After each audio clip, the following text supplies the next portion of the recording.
Hey, friends. This is Martine Williams, and I am obsessed with all things mompreneur life and helping you to remix your priorities, your habits, your mindsets, and yes, even your relationships so that you can build a successful business without losing yourself in the process.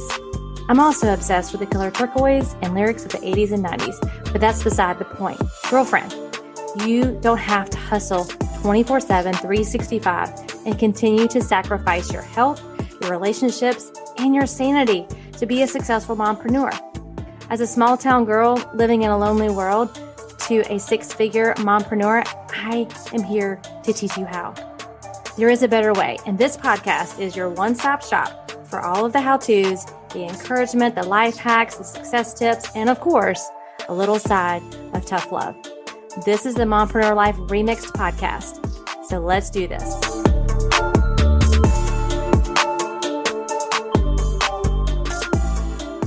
Well, hey friends, another Turquoise Talk episode is lining up for you today. I am excited about our Turquoise Talk guest, Olivia Lopez-Wheeler, who is a former techie who quit her job to be an entrepreneur after becoming a mom.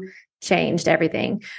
Since then, her journey as a founder has allowed her to support her family while actually spending time with them. I mean, you feel like you don't have enough time to do both, to do the work that she's passionate about, to hire an incredible team and live out her life's purpose. And now she spends time helping other women achieve the same thing. So we talk about the story of Acton Circle. I love this. We talk about, her being a woman of faith and what that looks like as an entrepreneur and being a mom and all the things mompreneur life. You're just going to really enjoy getting to meet Olivia. And so without further ado, get your pen and paper ready, or if you're doing laundry while you're listening to today's episode, let's do this. Well, welcome back, friends, to the Mompreneur Life Remix podcast. I'm your host, Martine Williams, and your CEO, your Chief Encouragement Officer. And today we have another amazing Turquoise Talk guest. I just love having the opportunity to talk to other mompreneurs who are out there doing the thing, making the impact in the world that they feel called to make and wearing all of the hats. So thank you so much, Olivia, for coming on to the show today. I can't wait to learn more about you and just how you're having an impact in this world. Yeah, thank you so much for having me. So for those who don't know you, and I'm still getting to know you too, tell us a little bit about you, your family, and just how or why you became an entrepreneur. Yeah, so I'm a mom of two little ones, 4 and 5, 2 boys with another boy on the way. Congrats. Thank you so much. And so I would say I'm a stay-at-home mom and also a working mom. So definitely balancing the hats of entrepreneur and mother. And I got started being an entrepreneur. I worked a 9 to 5 at a tech company, and they just didn't have the flexibility I needed when I became a mom. And so I'm like, hey, it's really important that I raise my kiddos. And I took the leap of faith and just left my job. And I was in a fortunate position to be able to do so with my husband having a stable job. And then after being home for a while, I just got the itch to design and be creative again. And I'm like, I freelanced before. So it evolved into me running my own business. So I would say entrepreneurship just kind of sprung on me. It was not planned at all. I feel like there's so many accidental entrepreneurs out there. I'm one of them, and it just comes from like life goals change, right? And when you become a mom, it's like you really start looking at the time, and where you're spending your time and your energy. And for some, they feel completely called to stay home, and not be a stay-at-home work mom. We're always working, right? As moms, we're always on the clock. Even when they're asleep, we're still thinking about them and worrying about them. So we're always on the clock. But I think sometimes it just helps us to sit back and reflect and say, okay, am I using my time wisely? And so kudos to all the moms out there, whether you chose to stay at home and that be your work and your profession, or whether you have this, like she said, this itch to, use the other gifts that God's given you to pursue a different business. So I'm a boy mom too. I have 2. Nash is 15. He has his first day of school today as a sophomore. And then my oldest is getting ready to go to college. So don't blink, Olivia, don't blink. They'll be there before you know it. And then you have a third one on the way. So lots of boy joy going on in your house. Oh yeah, I love it. But they're awesome. They're awesome. So tell me a little bit about your transition from 9 to 5 and the story of the Acton Circle. I love that. Yeah, so Acton Circle was the street that I grew up on. My grandparents lived there. It's in Berkeley, California. And I really spent a lot of time there. I would say like my faith was cultivated there, just creativity. I would go there after school every day. And so I wanted to honor my grandparents who are now passed on, but I wanted to honor them and name it after the street they lived on. And so Acton Circle is a design agency, and we help purpose-driven companies and nonprofits spread their mission through graphic design and modern design services. So yeah, we really love what we do, and using design as a direct impact to change the world is something we're super passionate about. And how long have you had your agency? Yeah, this is year 4. Okay, awesome. Yeah. So I'm sure you've learned some things along the way, right? Like when you transition out of working for someone else to working for yourself, there's, a lot of things, a lot of messes that happen, right? So there's the mess before the success always. So for someone who's listening, who maybe wants to transition or maybe just is thinking about starting her own, business, what are some things you wish you would have known that you know now when you first started? Yeah. So from a mindset perspective, I think just having grace with yourself, realizing you've likely never built a business before. And so there's so many things that you don't know. You're going to fail every day, and that's not a bad Yeah. It's about perspective and really taking the lessons that you're learning and how can you adjust and move forward in a productive way. That's a big thing. I think it's ongoing for every entrepreneur, is just your mindset. And then thinking about also not comparing yourself. Like they say, everybody has a 24 hours in a day, but it looks a lot different. And so realizing in certain seasons, you might be able to hit the gas. In other seasons, it might look like just maintaining and just being okay with building a business your way, how you want to do it. And then I think my third piece of advice a little later down the road is, if you want to scale a company, learning that it's okay to let go and to delegate things. When you're starting out, you're going to probably, your business will be your baby. But I think I've learned, like, it's not my baby. It's a work, and other people can do the job too. You just need to train folks. So learning how to delegate well will definitely help you succeed. Yeah. Yeah. I mean, we think we're super women, right? That we can do it all, and we can for a short period of time. But if you keep trying to wear all the hats, then, you're not operating in your zone of genius, right? And your strengths. So it's really helpful to know, okay, these are my strengths. And if you could start there, with just really like, what are my strengths in the business? And then what else can I, delegate or outsource out to someone else? Like design and all of that, it's not my strength at all. And so, I have to delegate those things out. And it's amazing how quickly a job can get done when it's in the right hands, Right. And in the beginning, it's hard because, you may not have the finances to invest and that help, but I don't think you ever feel ready or like you have enough money to invest. You just have to pull the trigger. Would you agree with that? Yeah, I would. Of course, there's some things like if you're in debt, you might not want to, outsource, but, you start off with, most people start off with a virtual assistant, and you kind of build and learn through those relationships what you really need and the specialized people that you need on your team. Yeah. Yeah. So when someone comes to you, like, what do you feel like are the most important things to kind of help someone in your area of expertise? Like, what do they absolutely need to have in the beginning? So definitely knowing what you're selling, starting off with, okay, what are you offering people? What, how are you making money? A lot of people like to go wide. And I think that's not a bad thing. You figure out what you're good at and what you like, but narrowing it in really helps to streamline your processes, being able to delegate it out. So I would say a really focused mindset on your services and who you're talking to. I think as entrepreneurs, sometimes we get the shiny object syndrome and we want to do all of the things. But my model for myself is, how can I do one thing really well and then add on and do the next thing? It's just more sustainable that way, especially if you start off solo. Yeah. Yeah. Well, and there are so many different ways to do business today, and it's visible. We see all the different things that other entrepreneurs and mompreneurs are doing, and so, like you said, the shiny object. You're like, oh, let me go try that. Oh, let me go try that, and you're not giving that one thing the time to work, and to kind of gain some traction. They say, really master one thing, get known for one thing, and then you can add on, because we are multifaceted people, most of us. You have multi passions, multi ways to help people.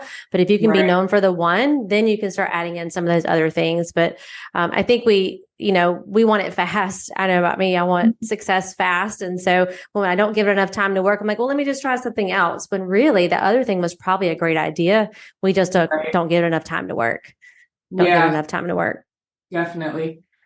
So we know we wear all these hats, mother, wife, and entrepreneur. So how do you find, I don't like to use the word balance because like you said earlier, there's seasons, right? Where you can pour the gasoline on your business, and there's seasons where you need to kind of like pour the gasoline on your family time. So it's more harmony for me than it is balance. So how do you do that? You have a third baby along the way, and you have, what was it, a 5-year-old and 4-year-old. 4-year-old. Okay. So yeah, you're getting ready to be outnumbered, girl. I know, getting ready for my leave. So I think the way that my husband scheduled for work is he has the same days off. So I'm able to work on those days, whether it's 2 or 3 days a week. And then I also hired help. I'm a big proponent, big advocate of, hiring the help you need, whether it's a house cleaner or babysitter. And so I have a babysitter here now that allows me to get, 3 to 4 hours of work done. But also I've positioned my business to where I don't have to show up every day if I don't want to. Mm-hmm. And in the early stages, I was burning the midnight oil. I was staying up late. I definitely put in my time, and it just came to a point where I'm like, I don't want to do this anymore. And I just made it happen. So you might not start out, being able to work part-time, or maybe you have to. But if it's something you really want in your schedule, you can make it happen. You'll find a way. Yeah. Yeah. We make time for what's important, right? I always use the example of like getting our hair done, or maybe for others, maybe it's your mani-pedi. Like we make time for that, right? Because it's important to us. And so make time for those key actions that you need to do in your business, because you do have a life outside of your business. And most of us became an entrepreneur because we wanted that flexibility, right? But then we then we get into that 24/7, 365 mode and just try to hustle it out. And I see so many entrepreneurs crashing and burning, especially mompreneurs, because we do have so many roles that we play. And I always like to ask my guests about burnout, if they've experienced it before. And if you have, like, what did it feel like for you, and how did you kind of work your way out of it? Yeah, I experienced it early on. Actually, at my 9 to 5, I was very much a yes person. And I was on the design team, solo designer, building the team at a tech startup. And so I was just doing all the things, felt like I needed to say yes to sort of climb the ladder. And so at that point, I realized a lot of things about myself that I needed to work on. And so further down the line, when I felt like burnout was starting to creep in again, I knew automatically, like, oh no, this is happening again. I need to take a break. I need to step back. I need to look at why I started the business. Like you said, it's not to work more, it's to work less, and really just look inward at myself and make the adjustments I needed to make. Yeah. And do you find you have like daily routines or rhythms that help you kind of prevent those burnout moments? Yeah, definitely. I am no longer in the season of pushing through. If I need to listen to my body and I have a window where the babysitter's here and I'm supposed to be working, but I really want to take a nap, then I'll take the nap because I'll come out more refreshed. So really just listening to what my body is telling me. Again, not putting so much on my plate. What are the things that I must do as a CEO to run the business? And what are those things that I can outsource? Have, really helped me avoid, burnout altogether. Yeah. Yeah. It's a preventative thing, and that's what I try to teach. Like, don't wait till you get there. You know, and if Right. you've experienced it before, then you'll start recognizing, like you said, those signs that are coming on again. But it's almost like it's just become the accepted pace of life for mompreneurs to just run at the rat race and run on the hamster wheel of life. And I just don't believe we were designed to do that. And our bodies can only take so much, right? We're not super women. We become super worn out women when we try to do it, when we try to do it all. Hey, friend. So you have been trying to make some shifts this year. Maybe you set some resolutions and you're just feeling stuck. You don't feel like you're making progress, or you're just not sure what to do. And you've heard me say this before, but being stuck is a mindset, not a position. And this is where a coach comes in to support you. Because here's what I know to be true about you, friend. If you could have done it alone, you would have already done it, period.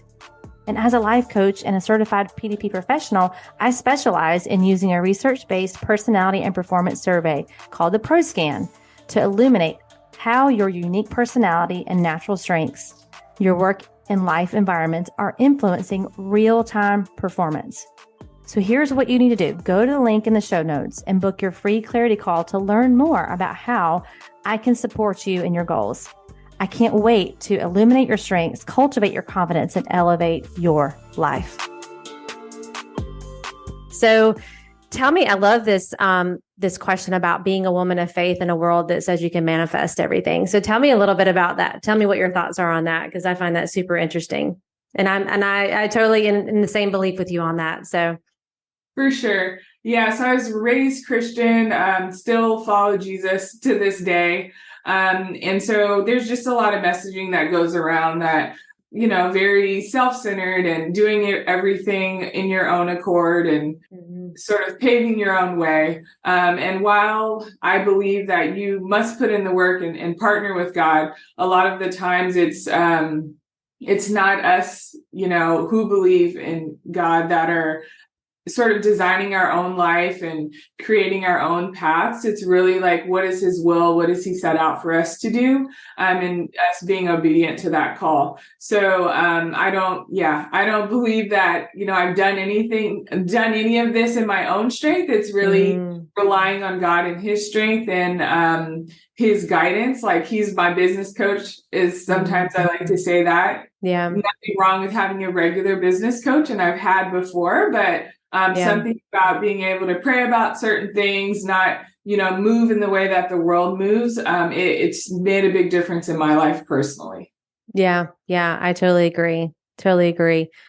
It's the foundation, right? That you build everything on. And do you find, like, when you are doing your business that like, do you attract those kind of clients to you that have the same values and beliefs? Or I find that I do. I mean, it's a mix for me too, but I'm just curious, like, do you find that hard in the business that you're in to kind of keep that faith and keep that, the main thing with the business that you do? Or, I mean, do you have a lot of people that come in that are like trying to manifest their goals and you're like, no, let's not do that? Yeah, I think I want to be accepting of everyone. And so I never want to position myself where it's like, I'm only talking faith and I can't relate to anyone else, because that's just not who I am either, because I'm a very, I would say, relatable person. But at the end of the day, I try to stay true to myself. So if I talk about prayer or faith and it comes out, and if it resonates with the other person, then great. But I'm never going to push that on people. Right. If anything, it might make people just think about it a little bit more, like, maybe I need to meditate or take a second to think about something. But yeah, I would say, like, it's a mix of folks where there are people. I think that's important too, as a Christian, obviously be able to operate with not only people that are like-minded, but other people that believe in things. That's huge. And judge people for that. Yeah. So that's kind of how I try to position myself always, is just being open to people and their stories and what they have to offer the world at the end of the day. Yeah. Yeah. That's awesome. That's awesome. So what are some ways that you take care of your mental and physical health? Do you work out every day? Do you listen to books on audio, podcasts? Like, kind of give our listeners an idea of, like, how do you, I always say I protect my mind fiercely because I know so much of my behavior comes from my mindset. And you and I have talked about that a little bit. So what are some ways that you kind of protect your mental and physical health?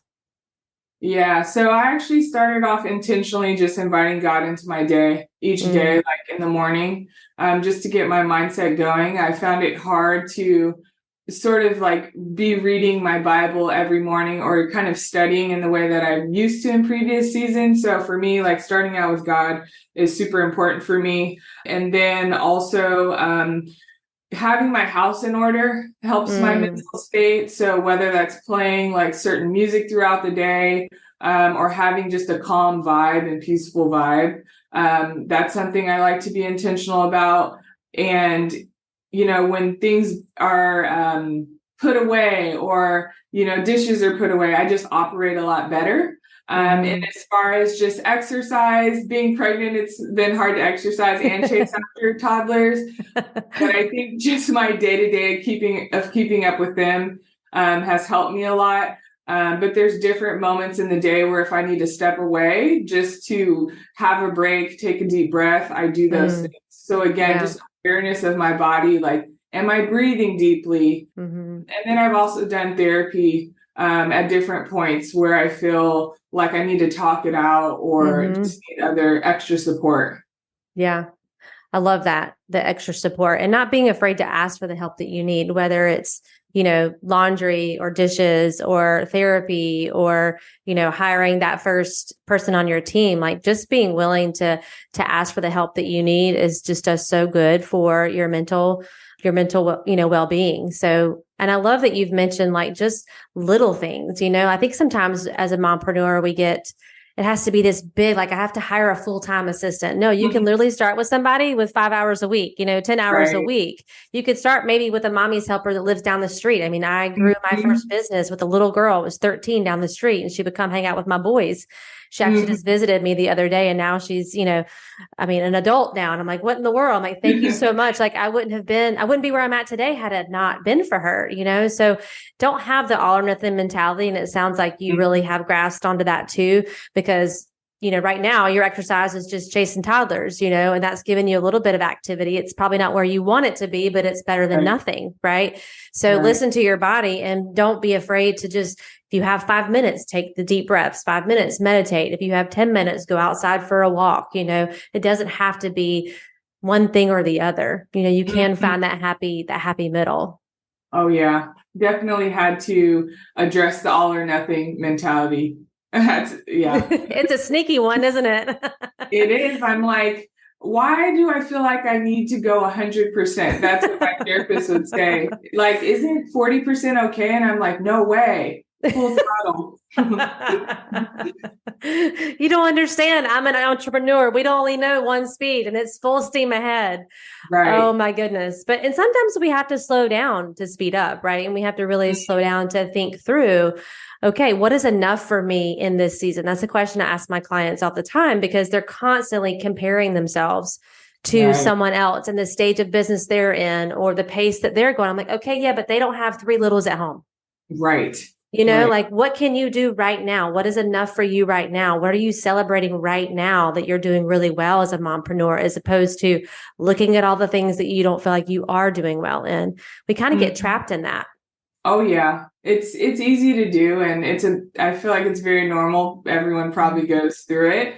But that's like the whole reframing of your mind, really, to just think more positively and then celebrate your wins, big or small. Yeah. Yeah. Big or small, celebrate them all. That's what I say. I mean, they really help you to keep your eyes focused. And when you see progress, it gets you motivated to do it again, to create more progress. But if all you're looking at is that end goal, that can be very defeating, whether you're on a personal weight loss journey or an entrepreneur journey. Just take a moment to celebrate the fact that you took a shower today. If you have 3 littles at home, and that you have all the hair still on your head. I mean, there's just those things that we take for granted that we should be celebrating the fact that you have the opportunity to be home, with your children. There's so many women who would love that freedom and flexibility that are either, strapped by fear and they're afraid to take that leap like you did. So I don't know if you want to talk a little bit about that for someone who is feeling called to do something different and she's just feeling that fear. Yeah. I would say just to lean into it. I don't know if this person journals, like write it out. Like, what are you afraid of? Like, what are you afraid that's going to go wrong? What are you afraid of that could come positively? Like maybe some people suffer from imposter syndrome. So they experience this success, but now it's a new fear.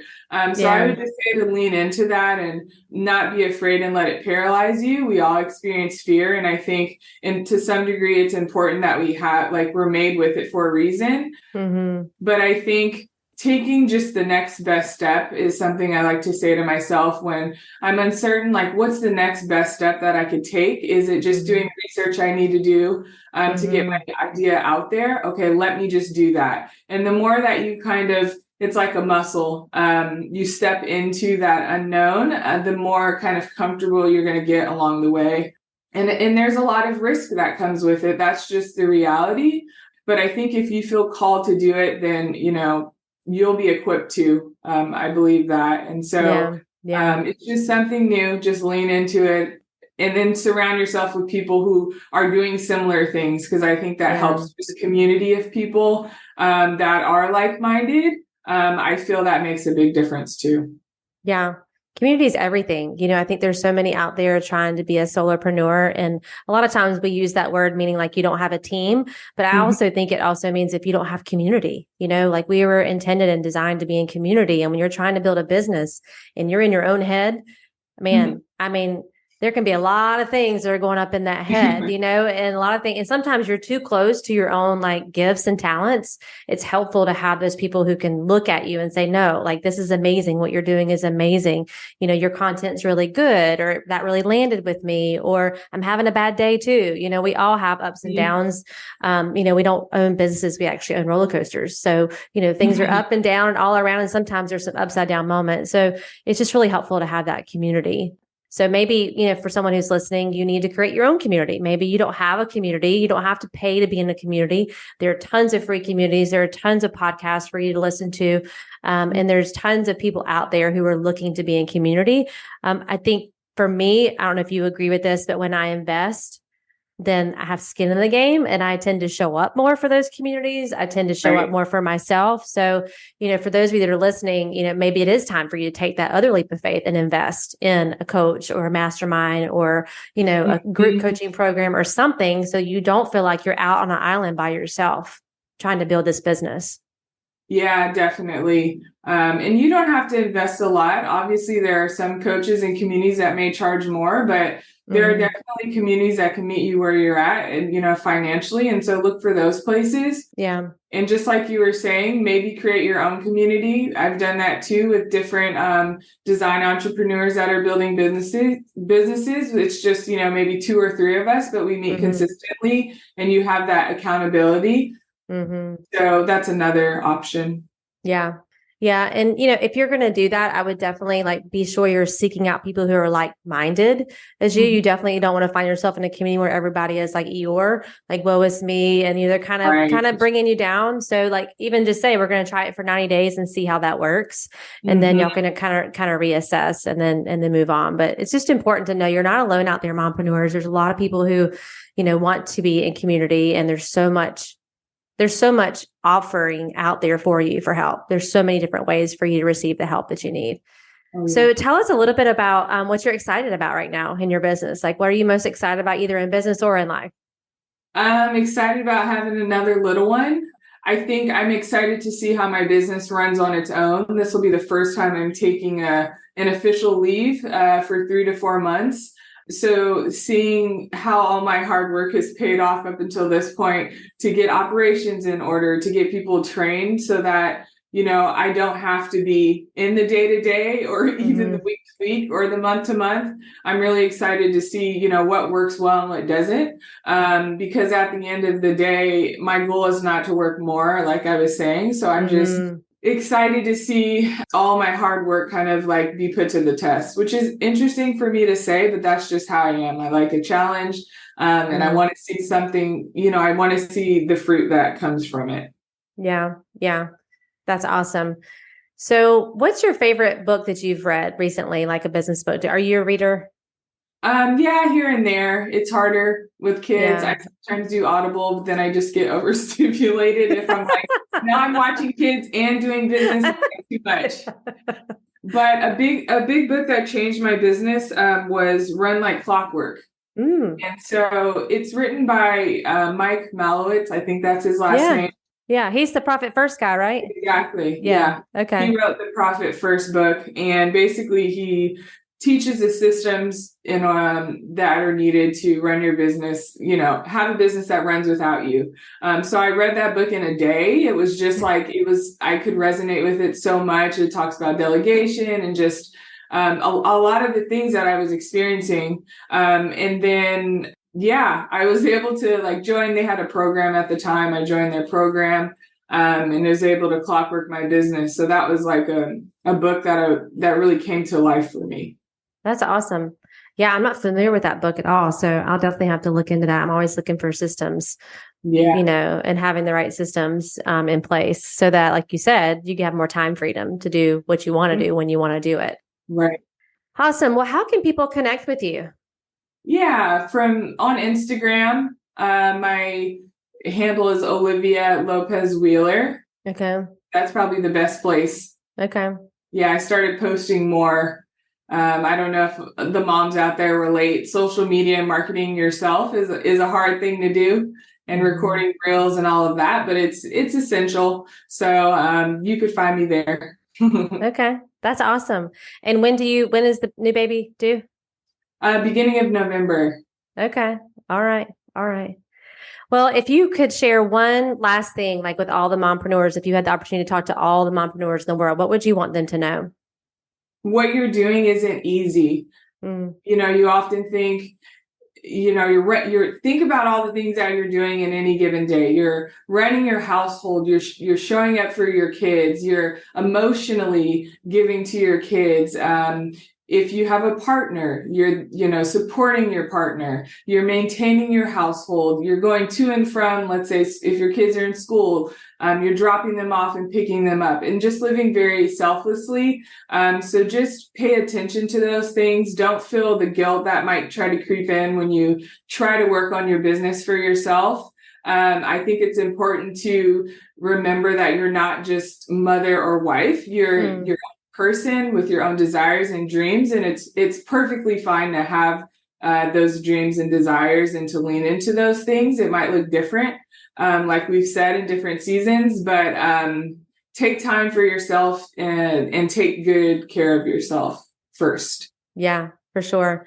I always say, your business is only as healthy as you are. And so you have to make that time to invest in you so that you can be overflowing, right? Overflowing with all the things and the other roles that you play. So, well, this was awesome, Olivia. It was so nice to meet you. Thank you so much for coming on the show. We'll include links to all the things for Olivia in our show notes so that you can easily connect with her and kind of see what's going on with her. But congratulations on the new baby and the business. And I look forward to staying connected with you.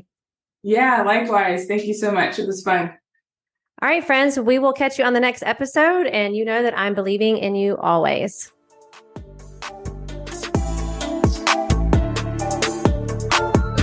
Well, that's a wrap, friends, for this week's episode of the Mompreneur Life Remixed podcast. Thank you so much for listening and for following the show. It means so much to me. And listen, friend, sharing is caring. So if you loved this episode and thought of some fellow mompreneurs who could benefit, send them the link. Share this episode or take a screenshot and head on over to Instagram and share and tag me at Martine31Williams. We are connected on Instagram, right? It's where you will get all the fun behind the scenes of my life and business as a mompreneur. Until next time, know that I am believing in you always.